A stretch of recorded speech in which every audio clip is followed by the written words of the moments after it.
Good morning friends, English solution classes में आपका फिर से स्वागत है।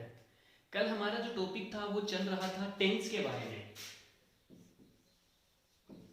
टेंस जिसको कि हम बोलते हैं टाइम, और हमने कल प्रेजेंट सिंपल में अफर्मेटिव सेंटेंस के बारे में जाना था, और मैंने कुछ वर्ब्स के बारे में भी बताया था उसमें कि वर्ब्स होती हैं वह 5 प्रकार की होती हैं कि V1, V2, V3, V4 और V5। V1 जिसको कि प्रेजेंट फॉर्म बोलते हैं, V2 past form, V3 past participle, V4 present participle and V5 फिर से प्रेजेंट यानी कि एस या ईएस की फॉर्म जिसको बोलते हैं।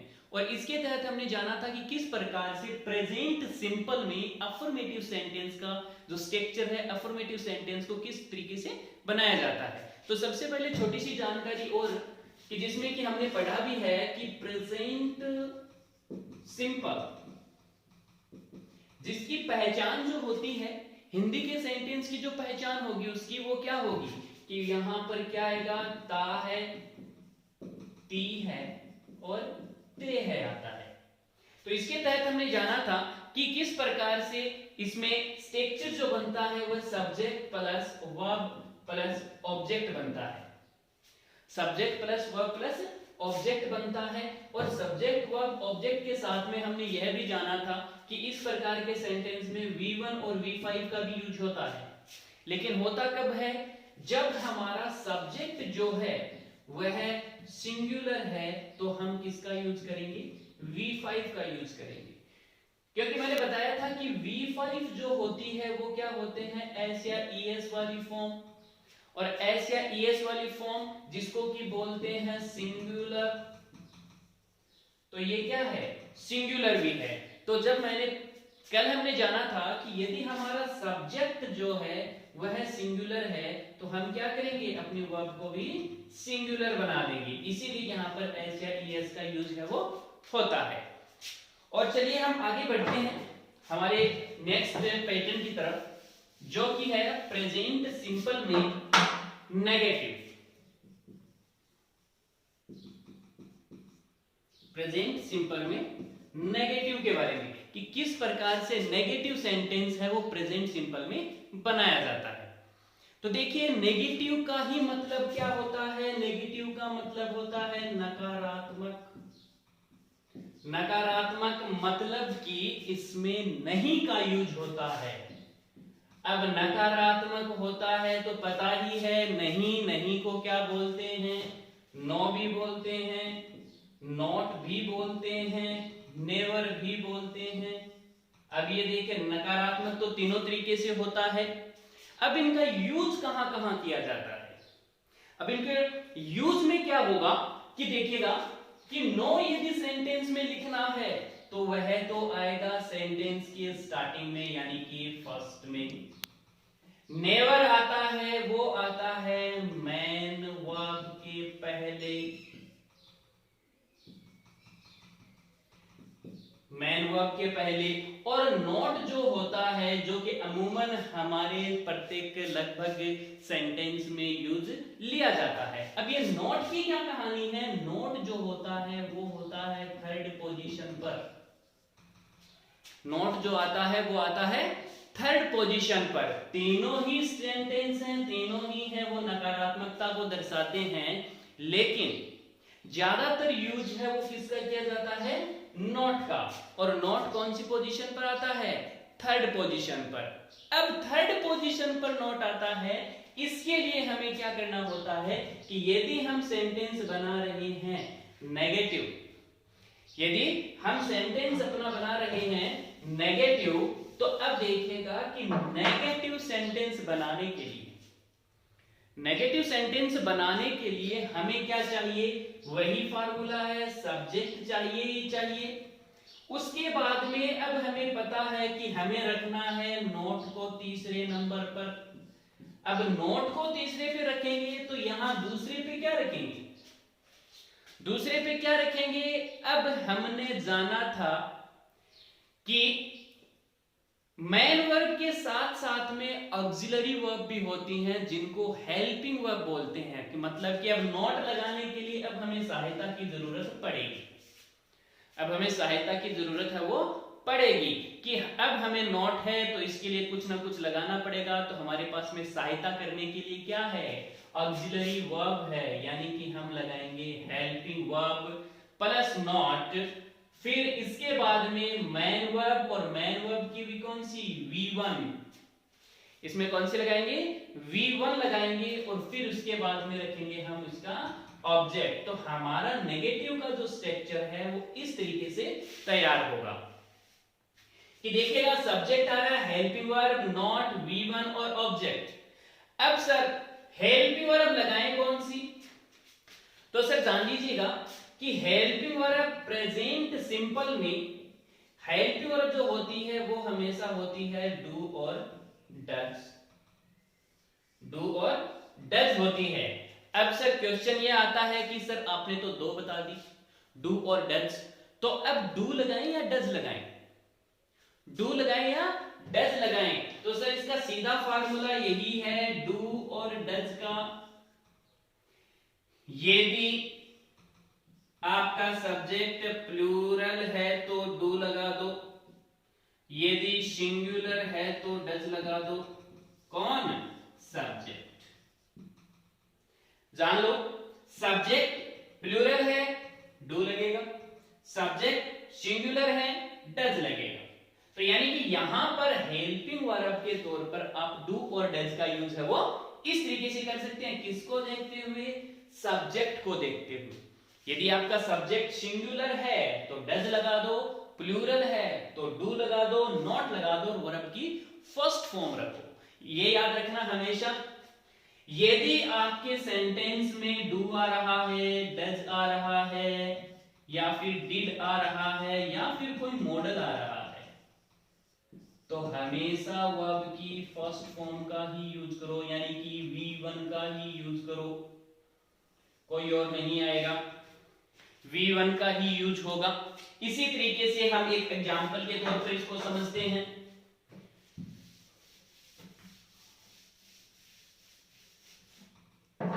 जैसे कि हमारा एग्जाम्पल है मोहन नहीं खाता है, मोहन नहीं खाता है। अब देखिएगा मोहन नहीं खाता है, नहीं आ रहा है, सेंटेंस तो कौन सा हुआ, नेगेटिव। नहीं भी आ रहा है, लास्ट में ता भी आ रहा है, तो नेगेटिव भी हुआ और प्रेजेंट सिंपल भी हुआ। तो सर स्ट्रक्चर क्या था, स्ट्रक्चर था सर सब्जेक्ट था, फिर हेल्पिंग वर्ब थी, नॉट लगाया था हमने, वर्ब V1 लगाई थी और ऑब्जेक्ट लगाया था। ये अपना स्ट्रक्चर था इसके लिए सर। अब देखिएगा, अब ये स्ट्रक्चर था, तो चलिए आगे बढ़ते हैं, सब्जेक्ट को जान लेते हैं। पहले सब्जेक्ट मैंने कल की क्लास में आपको बताया था कि सब्जेक्ट होता क्या है। सब्जेक्ट होता है काम का कर्ता, यानी काम को करने वाला। तो काम मोहन नहीं खाता, कौन है कर्ता, मोहन है। एक सीधा फार्मूला है सब्जेक्ट जानने का, यदि सेंटेंस के स्टार्टिंग में आपके पास में कोई नाउन है, प्रोनाउन है, वही आपका सब्जेक्ट है, वही आपका सब्जेक्ट है। मोहन नाउन है तो सब्जेक्ट आ गया sir Mohan.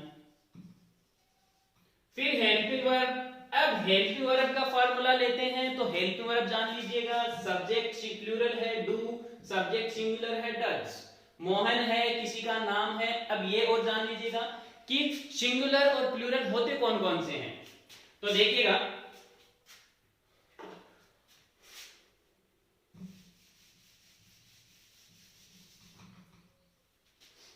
He, she, it, या फिर कोई पर्सनल नाउन, पर्सनल नाउन किसी का नाम, तो ये किस में आते हैं, सिंगुलर में, ये आएंगे सिंगुलर में। यदि वी, दे,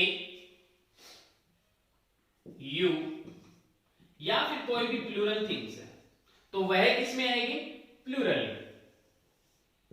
किस में आएगा, प्लूरल में। एक सब्सटेंस और है, एक अपवाद है, वो होता है आई। आई जो होता है वह भी किस में काउंट होता है, प्लूरल में। ये याद रखना हमेशा, आई जो है वो प्लूरल में काउंट होता है। इसका एक छोटा सा मतलब कि एक अपवाद मान लो, इसका आई का यूज सिंगुलर के तौर पे भी होता है, वो आगे की क्लास में जब बढ़ेंगे तब पता चलेगा। तो देखिएगा आई का यूज है वो प्लूरल के तौर पे, तो ये हमारे पास में आ गए ही she it personal noun, we they you plural, तो वह प्लूरल में होते हैं, आई है वो भी प्लूरल में काउंट होता है। तो मोहन क्या है? मोहन है सब पर्सनल नाउन, किसी का नाम है, तो मोहन पर्सनल नाउन है, तो मोहन है वह सिंगुलर है, तो सिंगुलर के साथ में हमने क्या पढ़ा था, सिंगुलर के साथ में क्या आएगा, डज का यूज होगा, तो यहां पर हमने क्या लगा दिया, डज लगा दिया, नॉट तीसरे नंबर पे हमने रख दिया। V1 यानी कि वर्ब, वर्ब क्या है, खाना, खाने को क्या बोलते हैं, ईट, और ऑब्जेक्ट कुछ है नहीं क्या खाता वगैरह, तो यहां पर full stop. Mohan does not eat, ये हमारा था। अब जैसे कि मैं बोलूं वे नहीं दौड़ते,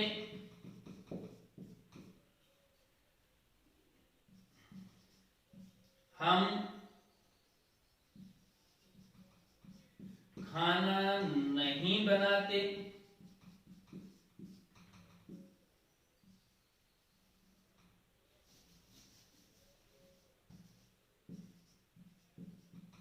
मैं किताब नहीं पढ़ता। अब देखिएगा तीनों में ही क्या आ रहा है, ता भी आ रहा है, ते आ रहा है, नहीं भी आ रहा है, तो अब इससे ही पता चल जाएगा कि नेगेटिव है और प्रेजेंट सिंपल है। मैं किताब नहीं पढ़ता, काम कौन नहीं कर रहा है, मैं को क्या बोलते हैं, आई। आज देख लेना, एक चीज छोटी सी बता देता हूं कि यहां पर अक्सर मैंने लोगों को कहते हुए सुना है कि ये होता है आई, आई बोलते हैं सर इसको, लेकिन ये भी तो आई है, आई मतलब आंख भी होता है और ये भी आई है, तो इसका प्रोनाउंसिएशन है, इंग्लिश में प्रोनाउंसिएशन बहुत जरूरी होता है वरना अर्थ का अनर्थ बन जाता है।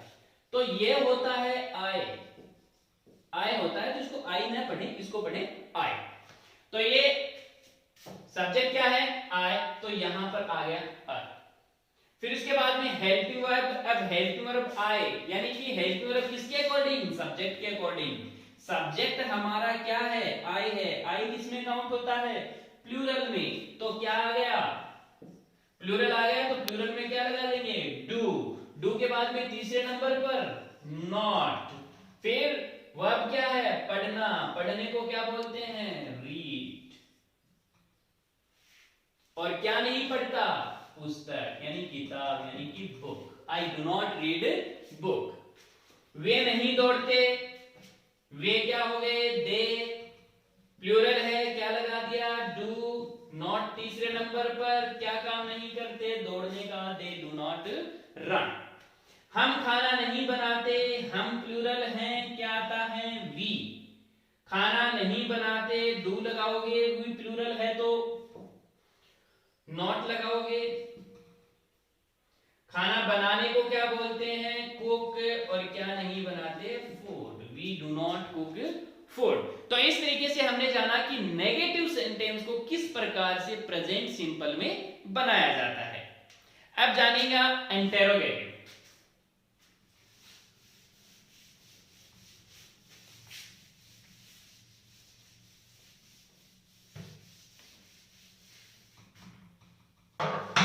अब हम जानेंगे इंटेरोगेटिव में।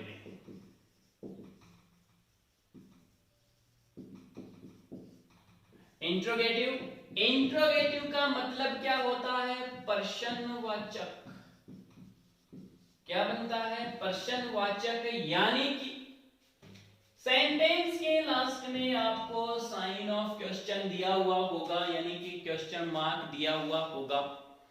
अब इस प्रकार के सेंटेंस को देखेगा, एक छोटी सी बात है, ध्यान दीजिएगा, पर्सन दो तरीके के होते हैं, पर्सन दो तरीके से पूछे जाते हैं, जैसे कि फॉर एग्जाम्पल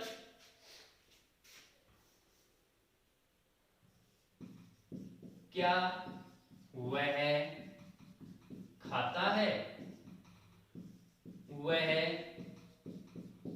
क्या खाता है, दो तरीके के हो गए ना, क्या वह खाता है, वह क्या खाता है। इन दोनों में डिफरेंस कहां है कि सर एक में तो जो इंटेरोगेटिव वर्ड है वो पहले आ रहा है, एक में सब्जेक्ट के बाद आ रहा है।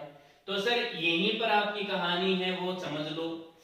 यदि इंटेरोगेटिव वर्ड पहले आ रहा है तो लगा दो हेल्पिंग वर्ब पहले, और बीच में आ रहा है तो लगा दो WH वर्ड पहले। हेल्पिंग वर्ब और WH वर्ड पहले लगा दो। ये यहां तक जान लो कि ये करना है। अब देखिए, अब पर्सनवाचक सेंटेंस बनाने के लिए हमारे पास में स्ट्रक्चर क्या होगा कि सर हम लगाएंगे हेल्पिंग वर्ब या फिर WH वर्ड, ठीक है, और WH वर्ड लगाएंगे तो हेल्पिंग वर्ब भी साथ में लगानी पड़ेगी। ये याद रखना कि WH वर्ड जब लगाते हो तो हेल्पिंग वर्ब साथ में लगानी पड़ेगी आपको, और हेल्पिंग वर्ब जब लगाते हो तो WH वर्ड की जरूरत नहीं होती है। ये याद रखना, WH वर्ड यदि पहले लगता है तो हेल्पिंग वर्ब ऑब्वियसली लगानी पड़ेगी। तो WH वर्ड या हेल्पिंग वर्ब प्लस इसके बाद में सब्जेक्ट हमारा होगा, फिर आएगा V1 और फिर हमारे होंगे ऑब्जेक्ट। ये हमारा स्ट्रक्चर बनेगा, ये हमारा स्ट्रक्चर बनेगा। फार्मूला वही रहेगा, हेल्पिंग वर्ब वही रहेगी, डू और डज किसके अकॉर्डिंग, सब्जेक्ट के अकॉर्डिंग रहेगा, V1 और ऑब्जेक्ट जो कि हमने पहले जान लिया था। अब देखिएगा, जैसे कि एग्जांपल है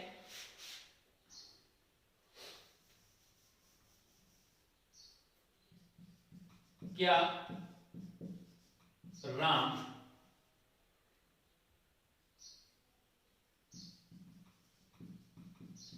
स्कूल जाता है, क्या राम स्कूल जाता है। अब यहां पर देख लीजिएगा, क्या राम स्कूल जाता है।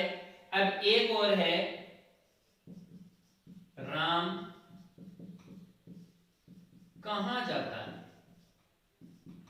दो सेंटेंस आपके पास में, क्या राम स्कूल जाता है, राम कहां जाता है। तो सबसे पहले हम इस लेक्चर के बारे में पढ़ेंगे कि क्या राम स्कूल जाता है, कैसे बनाओगे। क्या आ रहा है पहले ही तो मैंने बताया था, यदि इंटेरोगेटिव, हिंदी में इंटेरोगेटिव वर्ड पहले आ जाए, हेल्प वर्ब से स्टार्ट कर दो, और हेल्प वर्ब भी कौन सी, डू और डज से, डू और डज से स्टार्ट करो, यानी कि लास्ट में ता है तैयार है, प्रेजेंट सिंपल बनेगा, प्रेजेंट सिंपल में क्वेश्चन मार्क आ रहा है तो डू या डज को हेल्प वर्ब पहले लगेगी। तो अब लगेगी कौन सी, डू लगेगी या डज लगेगी, किसके अकॉर्डिंग चेक करोगी, सब्जेक्ट के अकॉर्डिंग। सब्जेक्ट क्या है आपका, राम, तो राम है वो क्या है, पर्सनल नाउन है यानी कि सिंगुलर, तो क्या आ जाएगा, डज, तो क्या बन गया, डज, फिर उसके बाद में सब्जेक्ट राम, V1, V यानी कि वर्ब क्या है, गो, कहां, टू स्कूल, बस कंप्लीट।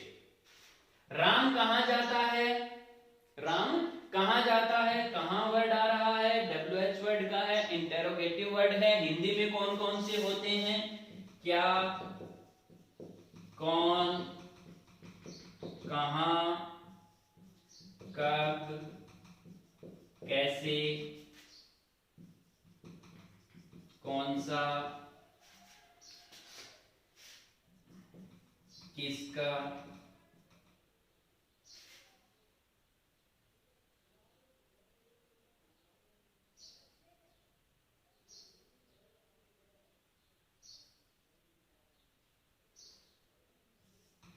इनको जान ले। तो अब देखो क्या होता है, व्हाट क्यों भी होता है, कौन, हु हो गया, कहां, वेयर हो गया, कब, वेन हो गया, कैसे, हाउ हो गया, कौन सा, विच हो गया, किसका, हुज भी होता है, whom भी होता है, क्यों यानी कि why। अब ये होते हैं WH वर्ड, इनको क्या बोलते हैं, WH वर्ड यही होते हैं, यानी कि WH से स्टार्ट होने वाला, यानी WH वर्ड बोलते हैं। अब देखिएगा कि राम कहां जाता है। अब मैंने बताया था कि यदि इंटेरोगेटिव वर्ड है वह आपके बीच में आ जाए, यानी कि सब्जेक्ट के बाद में आ जाए, WH वर्ड से स्टार्ट कर दो। अब WH वर्ड भी कौन सा, जो हिंदी के सेंटेंस दिया हुआ है। अब कहां, कहां को क्या बोलते हैं, कहां को क्या बोलते हैं? वेयर। तो किससे स्टार्ट होगी? वेयर। वेयर आ गया। फिर मैंने बताया था WH वर्ड लगाते हो तो हेल्पिंग वर्ब जरूरी है। अब हेल्पिंग वर्ब भी वही लगेगी, कौन सी? सब्जेक्ट के अकॉर्डिंग। तो क्या है? राम सिंगुलर है तो वेयर डज आ गया, फिर राम आ जाएगा सब्जेक्ट, और फिर वर्ब की फर्स्ट फॉर्म क्या है? गो। अब कहां जाता है ये नहीं है तो यहां पर क्वेश्चन समाप्त हो जाता है। तो ये था इंटेरोगेटिव का भी। एक दो एग्जांपल से और समझ लेते हैं इसको।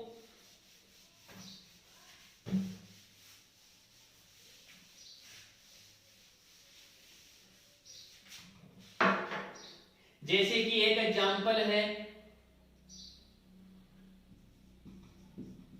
क्या वह पौधों को पानी देता है? क्या वह पौधों को पानी देता है? अब देखिएगा क्या आ रहा है। अब क्या को क्या बोलते हैं? क्या फर्स्ट में आ रहा है, स्टार्टिंग में आ रहा है, तो हम किससे स्टार्ट करेंगे? हेल्पिंग वर्ब से। हेल्पिंग वर्ब प्रेजेंट सिंपल की क्या होगी? डू या डज। अब डू या डज तो होगी, लेकिन किसके अकॉर्डिंग? सब्जेक्ट के अकॉर्डिंग। क्या लगेगा? डज। डज आ गया। उसके बाद में स्ट्रक्चर में हमने पढ़ा था कि हेल्पिंग वर्ब के बाद में सब्जेक्ट रखेंगे। सब्जेक्ट क्या है? वह है, तो ही। अब उसके बाद में वर्ब। अब वर्ब क्या है? वर्ब क्या है अपनी? वर्ब है पौधों को पानी देना। अब देखना एक छोटी सी जानकारी। प्लान यानी कि वाटर मतलब क्या होता है? वाटर मतलब पानी होता है। अब वाटर क्या है? नाउन भी है और वर्ब भी है। नाउन भी है और वर्ब भी है, यानी कि पानी भी वाटर होता है, पानी देना भी वाटर ही होता है। पानी भी वाटर होता है, पानी देना भी वाटर ही होता है। ठीक है। जैसे कि ड्रीम है, सपना। सपना देखना भी ड्रीम ही होता है। तो इसी तरीके से वाटर है पानी, और पानी देना भी क्या होता है? वाटर भी होता है। तो पानी देना डज ही, तो पानी देने को क्या बोलते हैं? वाटर। किसको? प्लांट्स। बस। क्या वह पौधों को पानी देता है? Does he water the plants. अब इंटेरोगेटिव समझ में आ गया, नेगेटिव समझ में आ गया। तो चौथा जो होता है इंटेरोगेटिव नेगेटिव, जिसको ज्यादा अब एलिब्रेट करने की जरूरत नहीं है। इसी से समझ लो कि जिसमें सेंटेंस में नहीं भी आए और क्वेश्चन मार्क भी हो, तो वह आपका इंटेरोगेटिव नेगेटिव बन जाएगा। इंटेरोगेटिव नेगेटिव बन जाएगा। वही फार्मूला है। हेल्पिंग वर्ब को पहले रख दो, सब्जेक्ट रख दो, नोट आपको पता ही है हमेशा तीसरे नंबर पे आएगा। नोट हमेशा तीसरे नंबर पे आएगा, और इसके अकॉर्डिंग आगे का सेंटेंस है वो पूरा कर दो। तो यदि आपको इंटेरोगेटिव नेगेटिव समझ में आ गया तो इंटेरोगेटिव नेगेटिव दोनों मिला करके कर सकते हो। तो इस तरीके से हमारा प्रेजेंट सिंपल का जो टॉपिक है वो यहीं पर समाप्त होता है। और इससे जुड़े हुए और भी जो है, जैसे कि प्रेजेंट कंटिन्यूअस का है, वो हम कल पढ़ेंगे। तब तक के लिए धन्यवाद।